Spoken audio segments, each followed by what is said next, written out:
Hey guys, what's going on? So the update just dropped, and as per usual, we're going to be going into it and checking out what's going on with it.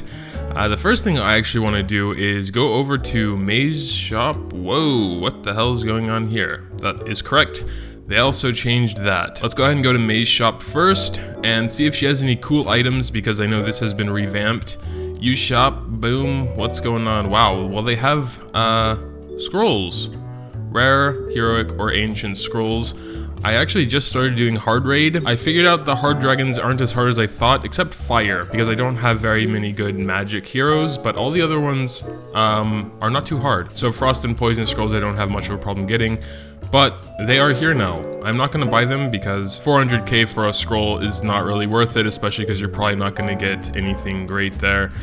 Most likely. I think I used like, I don't know, 15 scrolls on one piece of gear and ended up with just as bad of a enchant option as I started with, so very RNG there. But besides that, there should be some other interesting things in here. I think they even said there's going to be unique weapon shards, as far as I got that. The bottles you buy, you can see 160 here. I'm pretty sure that's way more than it was before, so you can get a lot more empty flasks, and I believe they're cheaper overall as well. Checking out the special shop, we still have the 1 year anniversary. Ooh, forgot to buy that this half of the month. Don't forget to buy those guys, that's awesome. We have the new costumes, Frozen Fantasy. I'm gonna check those out in a little bit. Max inventory size has been doubled from 400 to 800. You can just go straight to 800 with 44 euros, dollars, whatever it is. You also get some mileage there. But I don't believe they took away the option to expand it with rubies. In fact, they didn't. Same price as it has always been. I was thinking about just going straight up to like 600, 700 just for the convenience, but I think I'm gonna hold off for a while because there could be another ruby spinning event, and as you can see, I'm definitely saving up my rubies there. Some people seeing my currencies might call me a whale or so, but it's really just about saving them. As you can see, I don't even have the daily ruby pack anymore, something I figured I just have all the time. The daily ruby pack is a very good value, and anyone who feels like they need more rubies, I mean, really, you can never have enough rubies. I just don't really feel the need for it right now, so. Oh no, I accidentally claimed my hot time. Well, it's just the EXP. I don't really care about the EXP, honestly. We're gonna claim all three and see if we have. Okay, so yes, you can claim all three immediately and just have 3 hours of EXP hot time. Literally, I don't need that at all, so it's okay. I'm gonna save the gold, maybe for later. But yeah, that's one of the biggest things for me, is that you can use hot time whenever you want to. Some people think it's not as good because it's only 3 hours of hot time versus a total of 5 hours of hot time.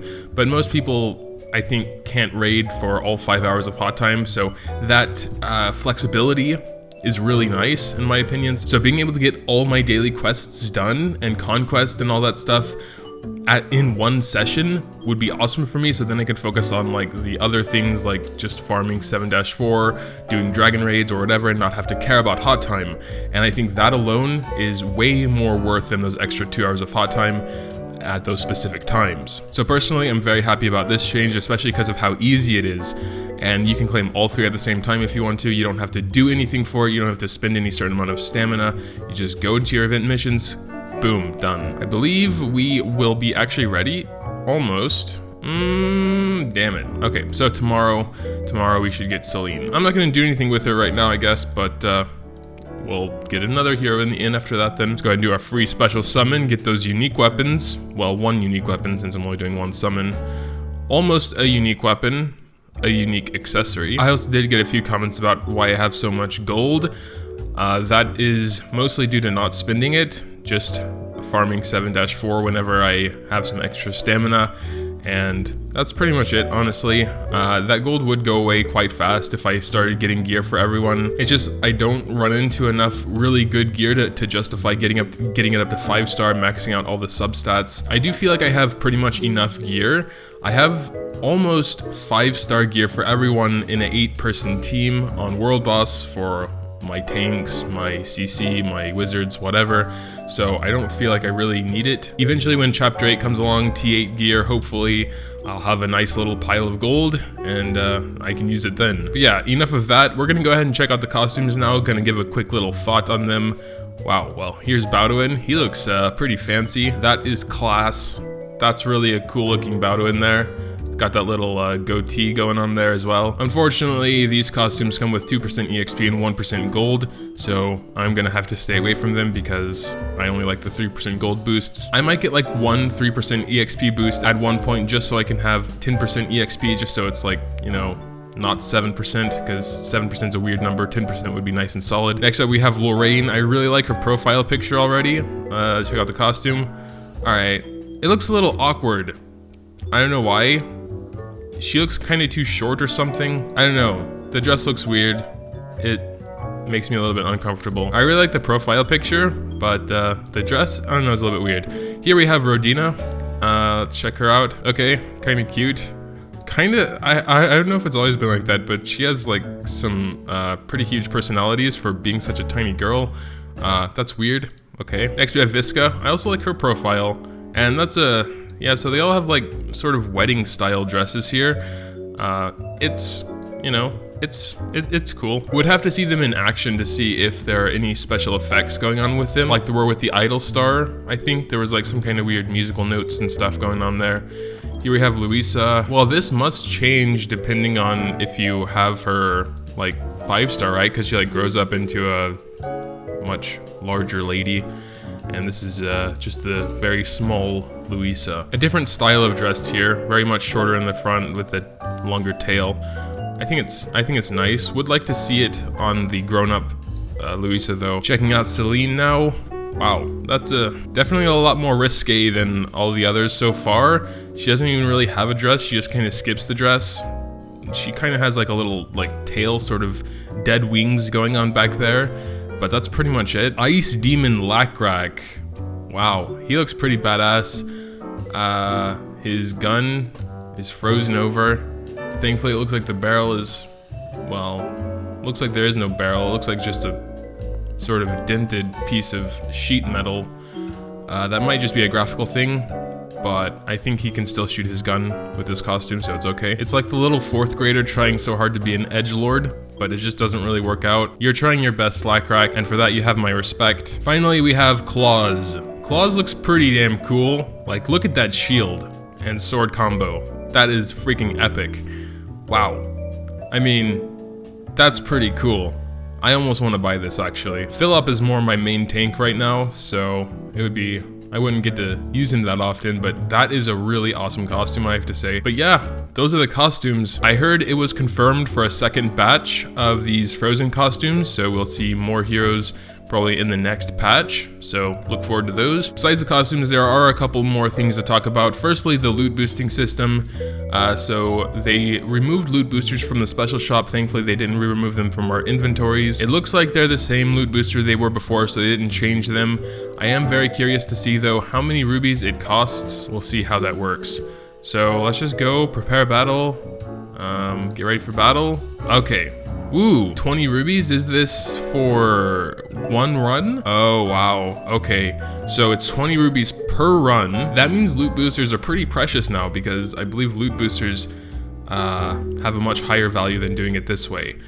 You can get 25 runs in, with it being 500. Well, I guess it's not a huge deal. Maybe the convenience factor overshadows those extra 5 runs, because I do at least 30 runs when I'm doing a loot booster. Most of the time it's more like 40, because either I'll have a key or it'll be that special weekend where we have 10 keys to start off with, so I'll get 40 runs in, and for 500 rubies you only get 25 runs. I am quite curious though to see if it's still 20 rubies on the earlier chapters like chapter 1. It is indeed 20 rubies. I'm not even sure if chapter 1 is worth running for people that can do chapter 7 already. I mean, I guess it is worth. It's 3 fragments though, so your 5 runs gives you 15 fragments. I think it might be better spending your time in like 7-4 and get like an essence or 2 every now and then. So those that chose the raid package, you did good, because now you have 10 loot boosters, which you can't even buy anymore. Also, I heard of some people stockpiling loot boosters before they were removed from the shop. That was also a good idea. I decided not to do that because firstly, it's risky. if it was only 10 rubies or so, then it would have been better than a loot booster, and then you kind of would have wasted your rubies there.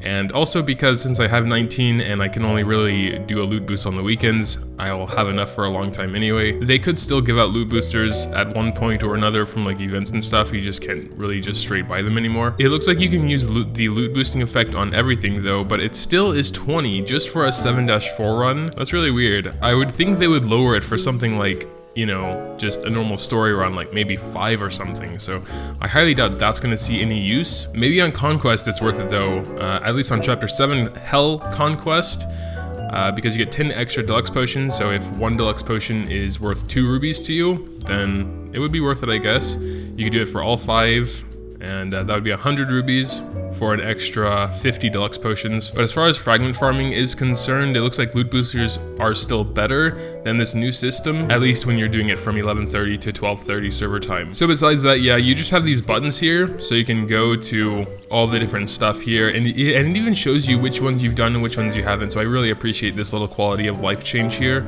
That's really nice. I'm going over the patch notes again here, and it actually says that Reforged tickets can appear in May's shop as well. Mysterious ancient runes, mysterious scrolls, we saw those already, but unique fragments, Reforged tickets, and ancient random runes, holy crap. So it may be like that, you know, you have to go and check her shop every hour now. They made the convenience of being able to do hot time whenever you want to, but now you have to check May's shop every hour of the day. Well, it's a give and take sort of thing, I guess. Oh, thank God. They say here in the patch note they fixed a bug where a skill was reserved during its cool time on auto battle mode. A bug has been fixed where used skill was reserved again even if there are more available skills. I've noticed this in like World Boss, with Mediana specifically. I don't know if it's something specific with her or if I just noticed it with her, is that she would mostly just be auto-attacking when she was in my team I can't control, because I think this bug was happening. I know she has long cooldowns, but one time I just went in there and was just looking at her, and then she used like her third skill, and then nothing for like a solid 30 seconds. Wait, what? It says here that some Heroes Transcendence text tooltips errors have been fixed. Since when was Mitra T5 Lite supposed to be crit damage plus 20%? I needed that 100 crit chance. Have you been telling me that I haven't been getting that? I didn't know that at all. Look at that. It's crit damage. Come on, man. Well, whatever. I'm sure I can find that missing crit chance anywhere else. Just not sure if I want him on light anymore. But that's pretty much it for the update, I suppose. It was just a bunch of small things, actually. No major revamps or content or balancing or anything like that, which is, you know, okay. They can't do big things every other week, so, you know, it's fine. New costumes, pretty cool looking costumes, some quality of life things, it's all good. Tell me what you think about the update in the comments down below. Leaving a like would also be greatly appreciated if you did happen to enjoy. Thanks, as always, for watching, and until next time.